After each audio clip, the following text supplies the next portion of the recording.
The quiet on Ethel was a crafted thing, a symphony of delicate terraforming frequencies that coaxed a thin, wrathful atmosphere into clinging to the moon's low gravity and persuaded the ochre dust to settle into sweeping, resonant dunes.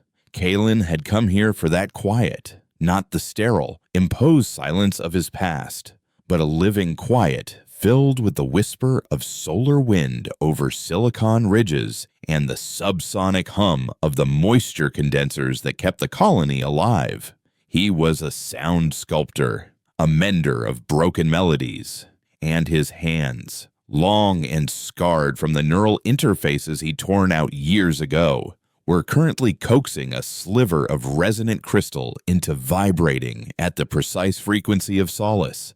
It was a private piece, a requiem for a life he'd abandoned, and it was nearly finished. That was when he first felt it, a sound that was not a sound at all.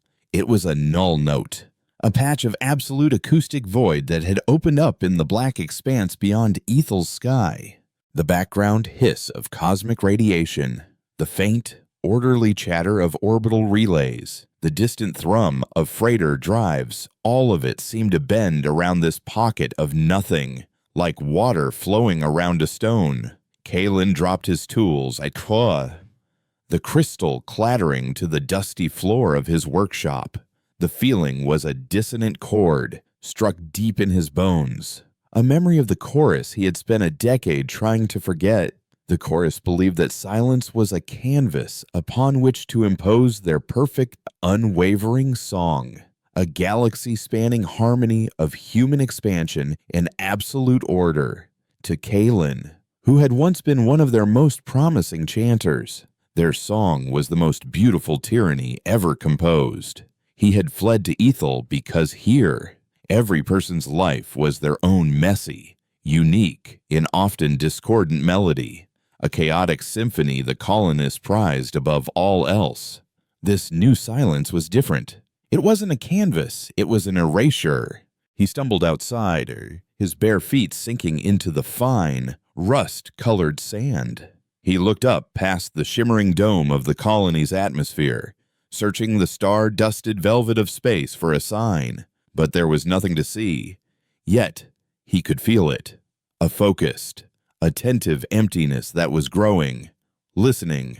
Hours later, the official announcement came, but it wasn't an audio hail or a text alert. It was a wave of pure, concentrated harmony that washed over the entire moon. The lights in the colony of Resonance Point flickered. The grizzled prospectors in the taverns fell silent, their rowdy arguments stilled, and the very air seemed to thicken with a sense of unwelcome peace. A single, perfect chord hung in the atmosphere, a frequency designed to soothe, to unify, to command. Kalen clutched his head as the orderly, pristine notes tried to worm their way into his mind, trying to overwrite his own chaotic thoughts with a serene and terrible purpose. He recognized the signature. It was the overture of compliance, the calling card of a chorus adjudicator vessel, a ship materialized in high orbit, sliding from the black without a ripple of displaced space. It was a thing of chilling beauty, its hull not plated but seemingly woven from solidified light and resonant alloys, shaped like a great, stylized tuning fork. The ship's designation scrolled across the public comms displays, which had been forcefully commandeered the stanza of law.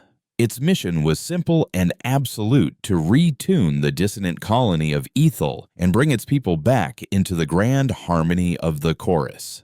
Governor Ilara, a woman whose face was a roadmap of pragmatic survival, appeared on the screens a moment later, her expression a careful mask of diplomacy over a core of iron defiance. She stood in her office, the chorus's overture visibly failing to pacify the tense set of her shoulders. "This is Governor Ilara of the Ethel Compact. Your arrival is unscheduled and your broadcast is intrusive. State your intentions clearly." The reply was not a voice, but a seamless continuation of the music, the harmony shifting to form words that felt spoken inside every colonist's mind. We have come to mend what is broken. We have come to restore the song. Your dissonance has become a blight, a cacophony that risks spreading. Prepare for cultural recalibration. There will be no negotiation.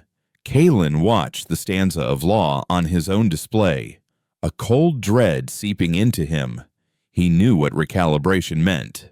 It meant sonic purges, memory redactions, the forced imprinting of chorus ideology until the vibrant, unruly culture of Ethel was smoothed into another bland, predictable verse in the endless anthem of the chorus. He saw the ship begin its work, emitting low-frequency waves that subtly altered moods, making people more susceptible to suggestion, more compliant. It was a weapon he had once helped design. As the chorus ship tightened its invisible leash, the null note Kalen had felt earlier intensified, blooming from a pinprick of wrongness into a gaping maw of it. And then it appeared. It was not a ship, had no substance, no form in the traditional sense. Directly between the stanza of law and the amber curve of Ethel, a perfect sphere of absolute blackness coalesced into being. It was not the black of shadow or the void of space. It was a hungry, definitive black, a hole in reality that absorbed the light of the nearby star without reflection, a visual representation of the soundless void Kalen had felt. The chorus vessel immediately ceased its compliance broadcast. The oppressive chord over resonance point vanished, leaving a ringing, unnerved silence in its wake. On the bridge of the stanza of law, as Kalen could all too easily imagine, there would be no panic, only arrogant curiosity. The chanter captain would see this anomaly not as a threat, but as a flaw in the universe's composition, a note of discord to be analyzed and corrected. Plans would be initiated, their energies simply vanishing into the sphere. Probes were launched, tiny, silver darts that streaked toward the anomaly. They did not impact. They did not explode. They simply ceased to exist the moment they touched its perimeter, their telemetry and light winking out as if they had never been. Now came the test. The chanter captain, frustrated by this defiance of physical law, would escalate. A new frequency emanated from the chorus ship, not the soothing tones of compliance, but the sharp, piercing notes of the song of dominion. It was a sonic weapon of immense power, capable of shattering asteroids or turning a man's bones to dust. The wave of focused sound, visible as a slight shimmer in the vacuum, washed over the black sphere. It did nothing. The sound, the energy, the very intent behind the weapon was consumed, swallowed into that patient, silent darkness. On Ethel, Kalen stood rooted to the ground, his gaze locked on the sky.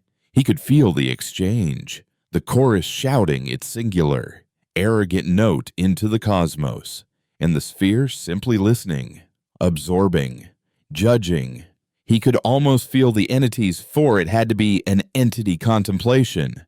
It was a vast, ancient, and utterly alien consciousness, and the chorus's music was, to it, nothing more than the screeching of a petulant child. He knew what was coming next. The chorus did not tolerate defiance. Their doctrine was clear. Any note that would not join the harmony must be silenced. The stanza of law shifted, a small port opening on its forward prong, a warning shot. It was an energy, but a dense, kinetic slug, a purely physical argument against the anomaly's existence. The slug was fired, a silver streak crossing the void in an instant. Like the probes, like the energy scans, like the sound itself, it vanished without a trace upon touching the sphere's event horizon. And then the sphere responded. It did not attack. It did not fire back. It simply grew. It expanded with a slow, dreadful, and inexorable certainty. A tide of absolute nothingness swelling outwards. The crew of the stanza of law would have had moments, perhaps to feel a confusion that bordered on terror, a sudden, chilling realization that their perfect song was utterly meaningless. The sphere's edge touched the tip of the ship's tuning fork hull. There was no explosion, no flash of light, no shower of debris or shriek of tortured metal. The part of the ship that was touched was simply gone, unmade. The sphere continued its serene expansion, and the beautiful, terrible vessel of the chorus was steadily and silently erased from existence, molecule by molecule. Its light, its sound, its crew, its mission, all of it was consumed by the patient. Placid void. One moment, the stanza of law was a symbol of galactic authority, a masterpiece of harmonic engineering. The next, it was nothing, its place in orbit occupied only by the silent, unblinking black sphere. Once the ship was gone, the sphere contracted, shrinking back to its original size as if nothing had happened. But something had happened, a shockwave, not of energy but of pure psychic trauma, rolled across Ethel from the spot where the ship had been. The colonists cried out, stumbling, clutching their heads as a wave of profound existential dread washed over them, a momentary but terrifying glimpse into the abyss of non-existence. For Kalen, it was infinitely worse. His mind, already attuned to the frequencies of the void, was laid bare. The sphere's message, its critique, flooded into him. He was slammed to his knees, his senses overwhelmed not by a vision of fire and war, but by something far more chilling, a vision of a silent Ethel. He saw Resonance Point, its buildings intact, its systems humming with cold efficiency, but utterly devoid of life, of art, of love, of conflict. Every human song, from a child's laugh to a lover's whisper to a rebel's shout, had been silenced, erased. The universe, in that vision, was finally perfectly quiet. He came to with the dust of the dunes on his cheek and a single, horrifying clarity burning in his mind. The entity, this silence, had heard the chorus's song of dominion, a melody of absolute control, and judged it to be a fatal dissonance. It had silenced the singer, and now its vast, ancient, and impartial attention was turned fully upon Ethel, and it was listening to the messy, chaotic, beautiful, and violent song of humanity, waiting to decide if it, too, needed to be corrected. The aftershock was not physical, but psychological, a collective trauma that rippled through Resonance Point's 100,000 souls. The silent, effortless annihilation of a chorus warship had broken something fundamental in the colonists' understanding of the universe. They had lived their lives defined by a simple equation of power on one side, the sprawling, seemingly invincible harmony of the chorus, and on the other, their own fragile, defiant independence. Now, a third term had been introduced into that equation, an unknown variable of such magnitude that it rendered the original conflict meaningless. In the hours that followed, a creeping paralysis set in. The bustling commerce of the Central Dome slowed to a crawl. The raucous energy of the mining guilds evaporated, and the ever-present hum of industry was replaced by the hushed, anxious whispers of a people staring at their own mortality hanging in the sky. Governor Ilara's security teams found Kalen collapsed in the dunes, his body limp but his mind still roaring with the echoes of the void. They brought him not to a medbay but directly to the governor's high-security briefing room, a sterile chamber deep beneath the administrative spire, designed to be impervious to sonic intrusion. Ilara stood waiting, her face etched with a fatigue that went beyond lack of sleep. With her were the heads of the compact, a grizzled mining foreman named Jor, whose hands looked like they could crush rock, and a sharp-eyed data scientist, Lena, who ran the moon's atmospheric and orbital tracking systems. They said you were connected to it. Alara began, her voice stripped of its usual political polish. Lena's sensors registered a massive psychoacoustic event localized on your position, concurrent with the ship's disappearance. Kalen, still shaky, took a gulp of the water they'd given him. It showed me something. He rasped, his throat raw. A message, a warning.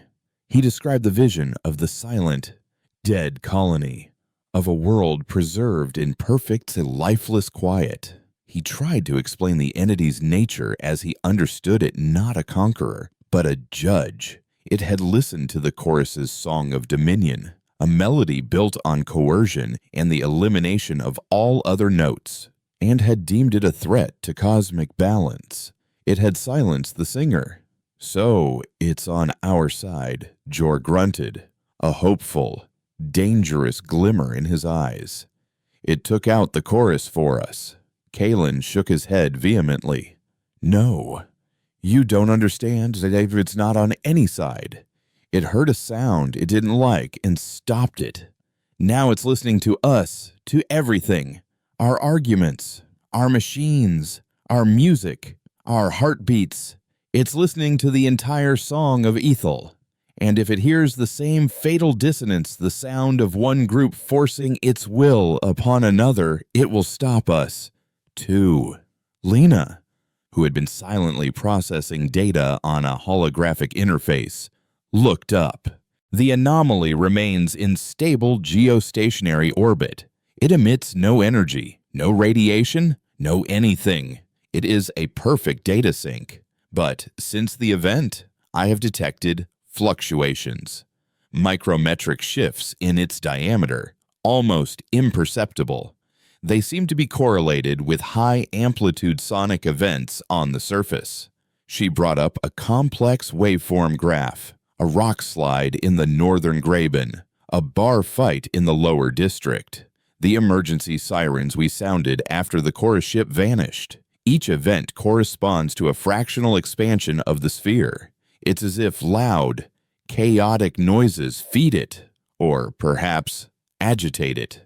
The room fell into a heavy silence, the implications of Lena's data settling upon them like a shroud. This cosmic judge was not just a passive observer, it was reactive. Their very existence, their noise, their messy, chaotic lives were provoking it.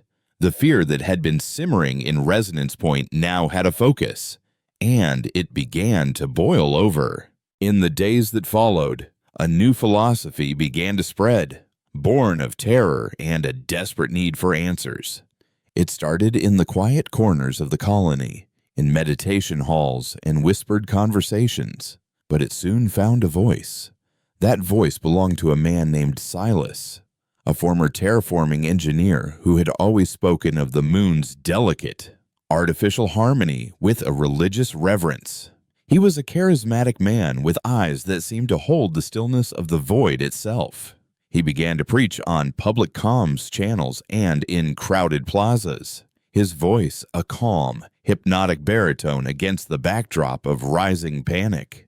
"The cosmos has sent us a teacher," Silas proclaimed, his arms spread wide as if to embrace the silent sphere in the sky. "It has shown us the ultimate sin, the sin of noise, of discord." The chorus sought to impose their arrogant song upon the universe, and they were erased. We, in our own chaotic way, are just as loud. We shout, we fight, we build. We pollute the celestial quiet with our selfish, frantic melodies. His message was simple and terrifyingly seductive to survive. They must appease the silence. They must become quiet. His followers, calling themselves the Way of Quiet, rose in number with each passing day. They began to voluntarily dismantle anything that made what they deemed unnecessary noise. Wind chimes were taken down, public address systems were disabled, and the vibrant, often clashing music that spilled out of Ethel's taverns and workshops was shushed into non-existence. At first, it was a peaceful, if unsettling, movement. But peace, Kalen knew, was often the prelude to a more insidious form of violence. He watched from his workshop, which he'd refused to abandon, as Silas's followers grew more zealous. They started patrolling the streets, their faces serene masks of piety, shaming anyone who laughed too loudly or argued in public. They smashed the instruments of a traveling musician, claiming his joyful tunes were an affront to the great listener. They surrounded a working mine, their silent, judgmental presence bringing the drills and conveyors to a halt, arguing that the rape of the moon's crust was a scream the universe could no longer tolerate. Governor Ilara tried to intervene, her security forces attempting to maintain order, but she was caught in an impossible position. How could she justify using force, creating more of the very chaos her people were terrified of? To stop a movement that claimed to be saving them all, her pleas for calm and reason were drowned out by Silas's much more potent sermon of fear. Kalen saw the horrific irony with sickening clarity.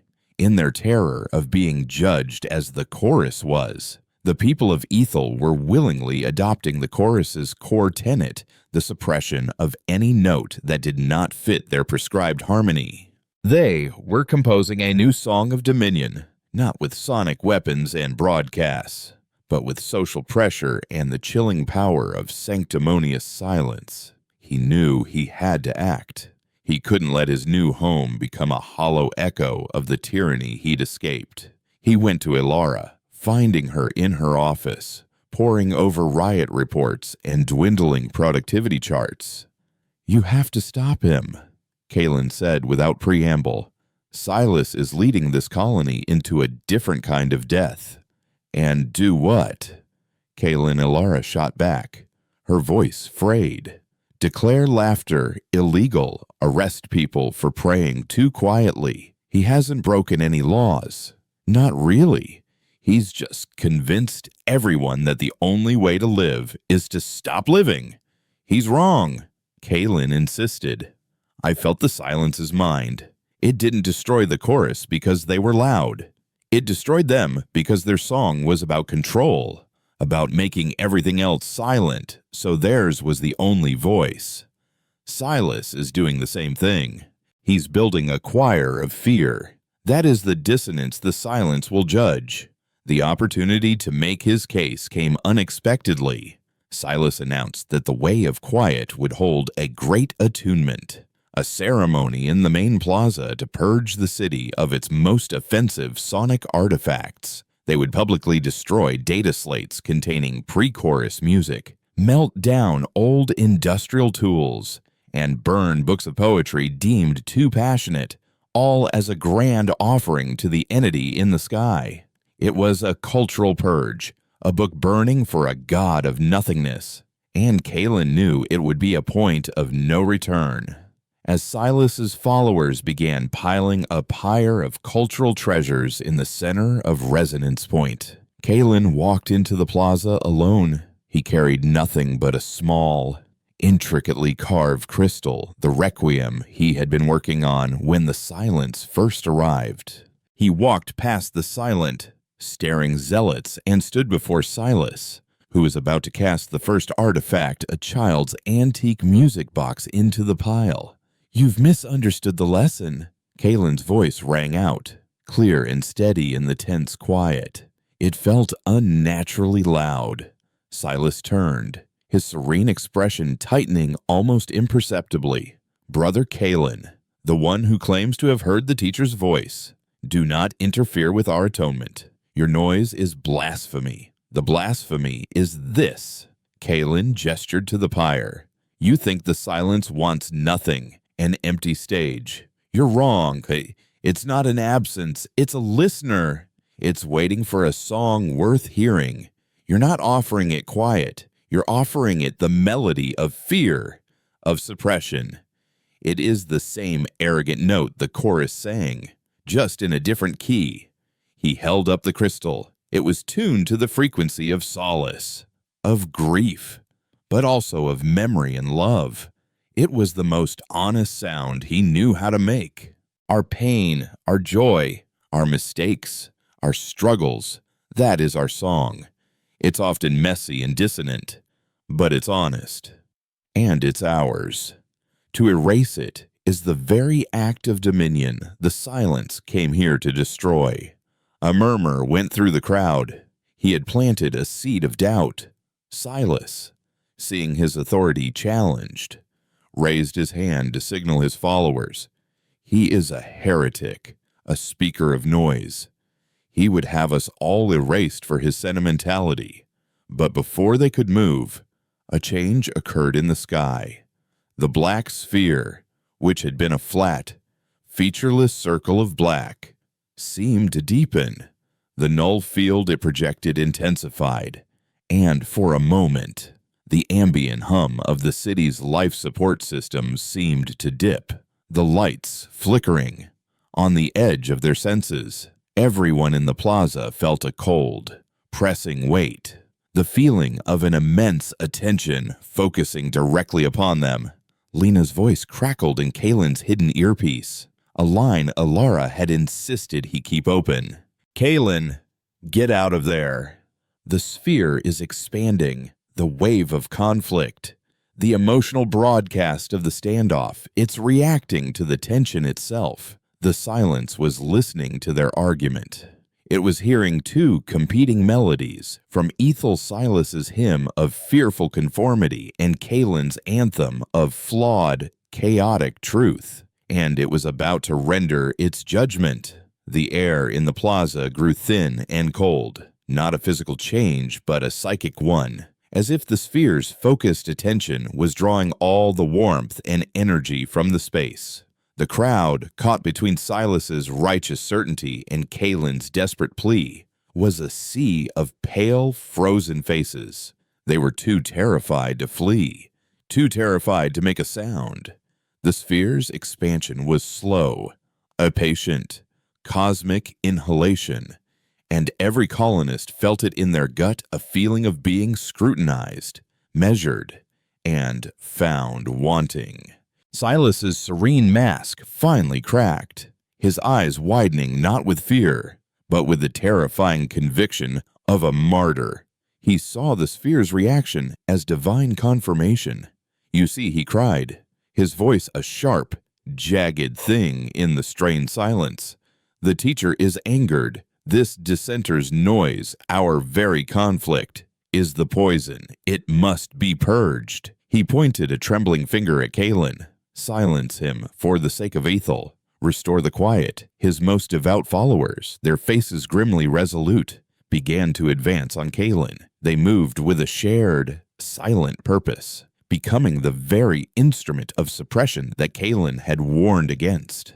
Lena's voice in his ear was a frantic hiss of data, power fluctuations across the grid. "Kalen, the EM field around the sphere is destabilizing. It's a precursor to the same event signature that unmade the stanza. You have seconds." Kalen knew that reason was dead. He could not talk his way out of this. He could not fight his way out. He could only offer a different truth, a different sound. He closed his eyes, shutting out the advancing zealots and the horrified faces in the crowd.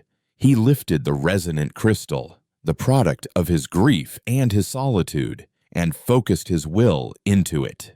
He didn't activate it with a switch or a command. He resonated with it, pouring the sum of his own chaotic, painful, and resilient existence into its crystalline lattice. The crystal began to hum. It was not a loud sound, but it cut through the oppressive silence with startling clarity. It was a complex chord full of minor keys and unresolved progressions. It sang of his flight from the chorus, of the scars on his hands and mind, of the quiet joy he'd found in shaping the sounds of the dunes. It was a melody of survival, not of triumph. It was the sound of a single, imperfect life insisting on its own existence. It was, in its own way, a prayer. The effect was immediate. The black sphere in the sky stopped expanding. The immense pressure on the plaza didn't vanish, but it changed, shifting from a wrathful judgment to an intense analytical curiosity. The entity was listening. The followers of Silas faltered, their unified purpose broken by the strange and mournful beauty of the sound. Silas, however, was enraged. Trickery, a siren song leading us to destruction. Do not listen. He lunged forward himself, his hands outstretched to snatch the crystal from Kalen's grasp. But he never reached him. The sphere acted, a pillar of shimmering, colorless energy descended from the void, not with the violence of a weapon, but with the silent, inescapable totality of a physical law. It didn't strike the plaza, it enveloped the entire colony of Resonance Point. The lights across the city didn't just flicker, they died, plunging the plaza into the stark, dim glow of Ethel's amber sky. The hum of atmospheric processors, the thrum of the geothermal generators, the chatter of the comms network, all of it faded into a profound and unnerving silence. The only sound left was the quiet, defiant hum of Kalen's crystal. Then, a new understanding bloomed in every mind simultaneously. It was not a vision or a voice, but a piece of pure, cold logic inserted directly into their consciousness. Your dissonance is a fuel, your conflict a current. You power your own diminishment. Find a harmony that creates, or this silence will be your last. The energy pillar receded, but the power did not return. The city was dead. In the twilight, the faces of the crowd were illuminated by the faint glow of Kalen's crystal. The fear of divine annihilation was gone, replaced by a much more immediate and tangible terror. Emergency klaxons failed to sound. The faint whirring of the air recyclers in the central dome had ceased. Panic began to set in, a low murmur that grew into shouts of fear and confusion. Silas stood frozen, his face a canvas of utter disbelief. The judgment he had so confidently predicted had not come. There was no clean erasure, no divine purge. Instead, they had been unplugged. His entire philosophy, built on appeasing a god of silence, had been rendered meaningless. The entity didn't want them to be quiet. It had simply turned off their world and handed them the switch. A switch they had no idea how to operate. Governor Ilara's armored security team finally broke through the panicked crowd, their battery-powered suit lights cutting sharp beams through the gloom. She strode to the center of the plaza, her face grim. Lena was right behind her data slate running on a dwindling internal power cell. "Report!" Ilara commanded, her voice cutting through the rising chaos. Lena's fingers flew across the screen. It's a complete energy drain. Every powered system on the moon is offline. The geothermal plant, the fusion cores, the solar arrays, they're all inert. It's not that they're broken. The energy is simply gone, leached away. And my slate is projecting a remaining operational time of 17 minutes before the cell is drained. 2. She looked from the slate to Kalen, then to the sphere. The message, dissonance is a fuel. It wasn't a metaphor. Our conflict, our collective emotional and sonic chaos is being converted, consumed. We just fed that thing enough energy to shut us down completely. The implications were apocalyptic. Without power, the atmospheric generators would fail. The thin bubble of breathable air that kept them all alive would dissipate within days. The moisture condensers would cease, and their water supply would run out. The heaters that protected them from the brutal nighttime temperatures would go cold. The silence hadn't destroyed them. It had sentenced them to a slow, cold, suffocating death of their own making. We have to restore order, Alara said, her voice steely. Jor, she barked into her comms, which now only worked on short-range suit-to-suit frequencies. Get your people. We need to secure the life support hubs and water reclamation plants. Find a way to get them running on emergency chemical backups. Now. She then turned to Kaylin, her expression a mixture of desperation and grudging respect. You were right. This isn't about being loud or quiet. It's about something else. That message. Find a harmony that creates. What does that mean? Kaylin looked down at the crystal in his hand, its hum now feeling less like a requiem and more like a single, flickering candle in an infinite darkness. I don't know, he admitted, his voice heavy, but it's not a sound the chorus ever imagined, or one that Silas would ever allow. It's not about unity through control. It has to be about resonance, finding a frequency that we can all share, willingly, a chord that doesn't consume, but sustains. He looked over at Silas, who was now just a man standing alone in a crowd that no longer looked to him for answers. His faith shattered. The enemy was no longer a zealot in the plaza or a warship in the sky. The enemy was their own inability to coexist. Their very survival now depended on solving a metaphysical puzzle. They had to compose a song of true harmony, a melody so resonant and unified in its intention that it could literally turn the lights back on, while the clock ticked down toward their collective suffocation. The age of defiance was over. The age of composition had begun. The first night without power was a lesson in humility. The cold, a force the colonists had only ever known as a number on a weather display, became a physical predator.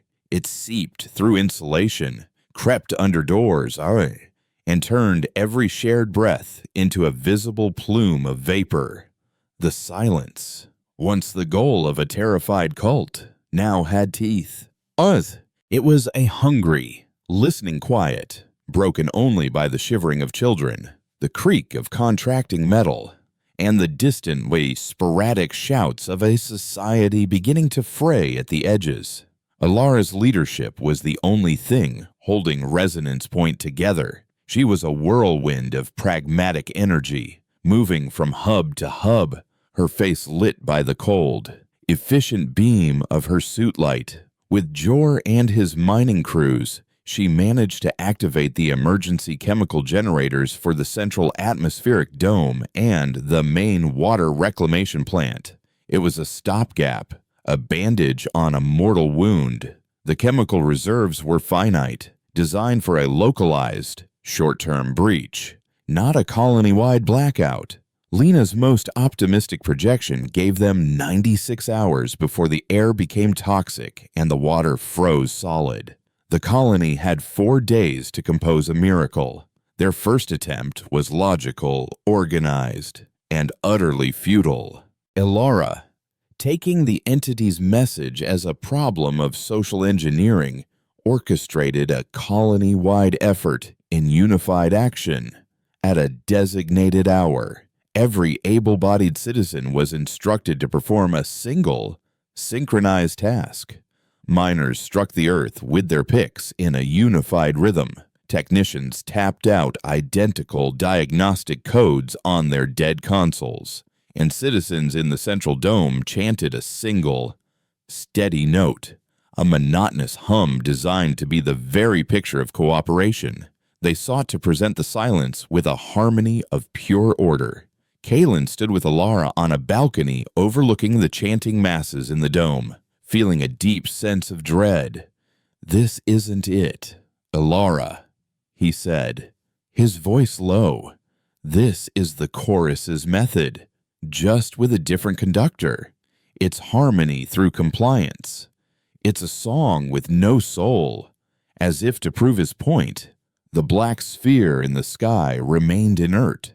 There was no flicker of light, no return of power. The only response was a subtle, almost imperceptible dimming of the ambient light, as if their sterile, soulless effort was an even greater offense than their previous chaos. Despair began to set in like a creeping frost. The failure of the unified action broke what little morale remained. Hoarding began in earnest. Fights broke out over chemical heat packs and sealed food rations. Alara's security teams, rare, thin, and running on dwindling suit batteries, could barely contain the rising tide of fear. The dissonance was returning. Kalen could feel the sphere's attention sharpening once more, a predator sensing the renewed struggles of its prey. He knew he had to find the answer, and it wouldn't be on a command balcony. He left the central spire and walked through the darkening, freezing streets of his dying home. He saw the ugliness, a man brandishing a metal pipe over a crate of supplies, a family barricading their HAB unit door. But then he saw something else. In a small, unlit med clinic, he watched through the window as a single doctor, her face pale with exhaustion, worked by the light of a chemical glow stick. She was humming a quiet, wavering tune, not a chant, but a lullaby as she set the broken arm of a crying child. The child's mother stood by, sharing her own meager ration of water with another waiting family. In that small, cold room, there was no order, no grand design. There was only empathy, sacrifice, and a shared, unspoken vulnerability, a harmony of compassion. As Kalen watched, he saw it, a flicker, a tiny, momentary pulse of light from a nearby street lamp. So faint, he thought he'd imagined it. It lasted less than a second, but he felt it a corresponding tremor in the psychic fabric, a single, clear note of resonance that was instantly gone. That was it. The harmony that creates wasn't a performance for the entity in the sky. It was the internal resonance of a selfless act. It wasn't about the sound they made, it was about the intention behind it. It wasn't a symphony, it was 1,000 different, quiet acts of grace playing in concert. He sprinted back to the spire, the frigid air burning his lungs, the answer blazing in his mind. But as he ran, he saw that he was not the only one who had been searching for a new path. Silas had emerged from his seclusion. The public shaming and the failure of his doctrine had not broken him. They had reforged him. He stood now in the same plaza where he had been disgraced, but his message had changed. He no longer preached quiet, but a new, more terrible form of unity. The entity does not want our silence, he called out to the desperate, huddled crowds. It wants our conviction. It turned off our world because our dissonance was selfish and small. We must offer it a chord of ultimate unity, an act so pure and singular in its intent that it cannot be ignored. A harmony of sacrifice. He was proposing a mass suicide, a final, unified act of self-annihilation to prove their commitment to a singular purpose, believing it would either appease the silence or grant them a martyr's transcendence. To Kalen's horror, people were listening. In their desperation, this final, absolute answer held a terrifying appeal. It was a way to reclaim agency in the face of a slow, helpless death. He had found the key to their salvation, but Silas was now offering a quicker, more seductive path to damnation. He finally reached Alara, who was receiving a grim report on the first deaths from exposure in the outer sectors. Kalen grabbed her arm, his eyes wild with urgency. It's empathy, Alara. It's compassion. Selfless acts create a resonant field. I saw it. It's the energy source. He quickly explained his theory. They didn't need to perform for the sphere. They needed to connect with each other. The power wasn't outside, but it was inside them, a potential energy unlocked by their collective state of being. Alara stared at him, her pragmatic mind struggling to grasp the metaphysical mechanics. A city powered by kindness. Kalen, How do we even begin to orchestrate that? We don't. He replied, we can't. If we orchestrate it, it becomes false. Another performance. It has to be real. But we can build a focus, an amplifier, a place where that resonance can gather and be channeled. His eyes took on a distant, focused look as the pieces clicked into place. The geothermal plant. It's the heart of the colony, its deepest connection to the moon itself. Its core is made of a massive, super-cooled resonance chamber. That's what regulated the energy flow. If we can get people to focus their intent, their honest, selfless intent, through that chamber, it's a long shot. Alara breathed, but a flicker of hope, the first in days, appeared in her eyes. It's our only shot, Kaelin countered. But we're running out of time, not just from the cold, but from him. He gestured toward the plaza, where Silas's voice was rising, weaving a compelling sermon of glorious death. They now faced a final, desperate race. Kaelin and Alara had to convince a dying, freezing populace to embrace a radical act of collective empathy, to power their world with the very vulnerability and compassion they were beginning to discard in their fight for survival. Meanwhile, Silas was gathering his own flock, preparing for a very different kind of crescendo, one that would offer the silence a final, perfect, and terrifyingly resonant chord of absolute death. The fate of Ethel would be decided in its frozen, silent heart, in a battle between two opposing and powerful harmonies. The final hours of Ethel unfolded not as a single, dramatic battle, but as a quiet, desperate schism of the soul. Alara's message, broadcast over the short-range emergency network, was devoid of false promises. She offered no guarantees, only a single, desperate chance at a different kind of survival. I don't know if this will work. Her voice, ragged with exhaustion, echoed from comm beads and suit speakers. But our old ways have failed. Our anger, our fear, they are killing us. Kaelin believes there is another source of power, one we can only unlock together. Come to the geothermal plant. Don't come to fight or to follow orders. Come to offer whatever hope you have left. Come and stand with your neighbors in the heart of our world, and let us see if we are worth saving.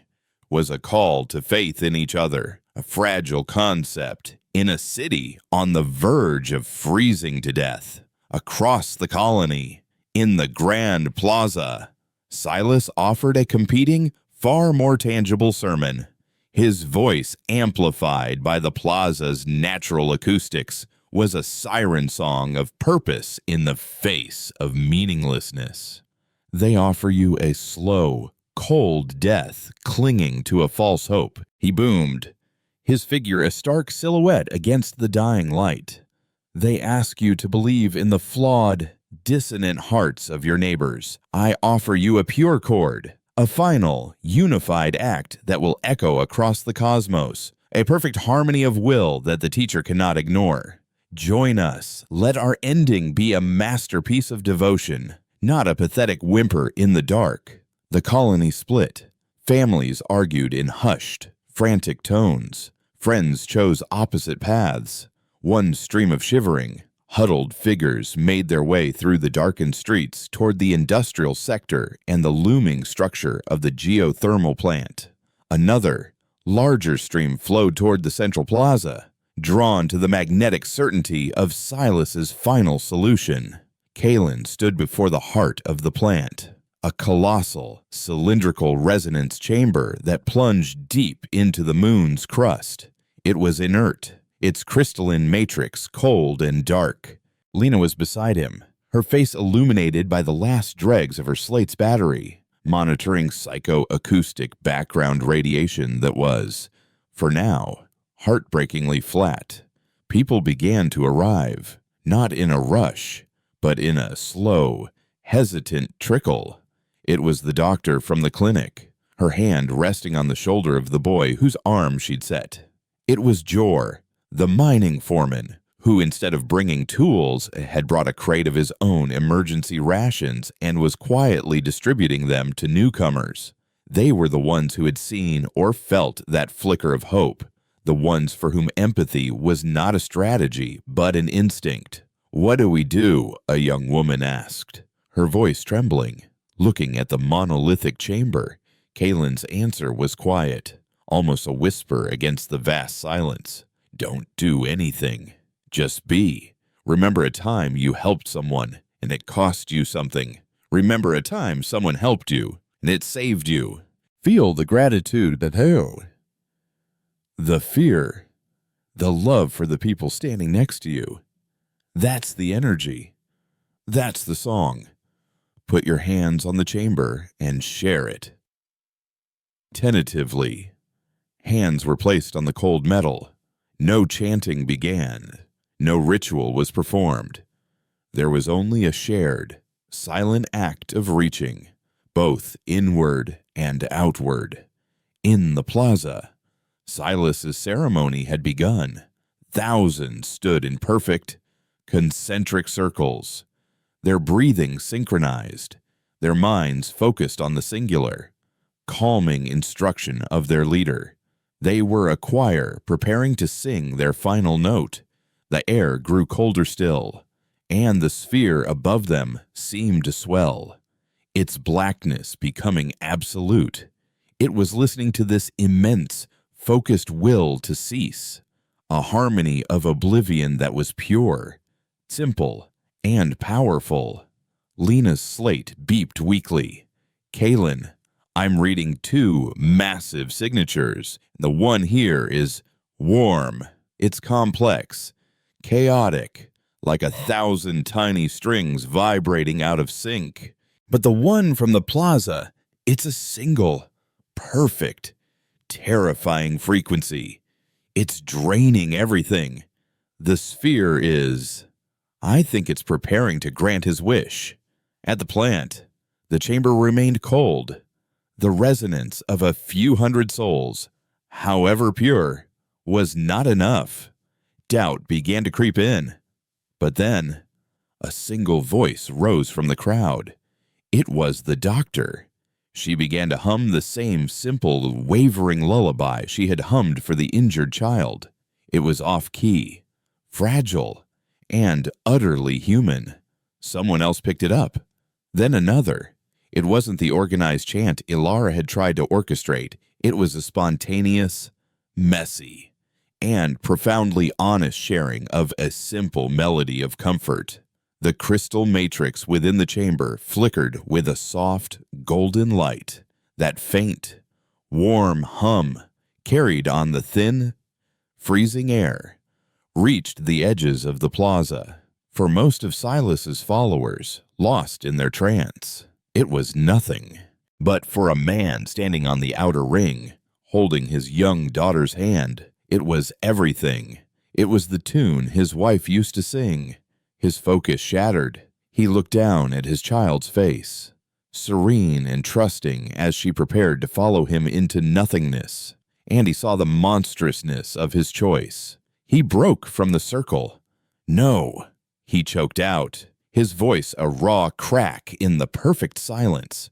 He scooped his daughter into his arms and ran, stumbling away from the plaza, away from the harmony of death, and toward the fragile sound of that lullaby. His defection was a stone cast into a still pond. His single, desperate act of parental love was a dissonant chord that broke the perfect sorrel harmony Silas had built. Others flinched, their trance disturbed. The spell was broken. A woman cried out, then another. A wave of raw, chaotic, desperate love for life itself tore through the ranks of the martyrs. The exodus began a trickle, then a flood of people running from the plaza, their faces streaked with tears, shouting the names of their loved ones. They ran toward the geothermal plant, bringing not quiet conviction, but a loud, messy, and desperate desire to live. The wave of humanity poured into the chamber room. Their raw, explosive emotional energy, the terror of their near mistake, the overwhelming relief of their choice, the fierce, primal need to protect their families slammed into the resonance chamber. They didn't need instruction. They pressed against the great cylinder, their hands, their bodies, their souls pouring a tidal wave of chaotic, beautiful, life-affirming energy into its core. The golden light inside the chamber didn't just glow, it ignited. With a sound that was both a deafening chord and a perfect silence, a torrent of pure, warm energy erupted from the chamber, flowing back into the dead veins of the colony. The lights of Resonance Point blazed to life. The life-giving hum of the world returned, not as a mechanical drone, but as a vibrant, living thrum. The heat returned, chasing the predatory cold back into the void. On Lena's slate, a single, impossible reading appeared: power source stable, origin biopsychic resonance. Silas was left standing in a nearly empty plaza, a king of a kingdom that had abdicated. His perfect chord was left unsung. He wasn't struck down or judged. He was simply rendered irrelevant, a prophet whose followers had chosen a different gospel. He sank to his knees, a hollow man in a city roaring back to life. In the sky, the great black sphere changed.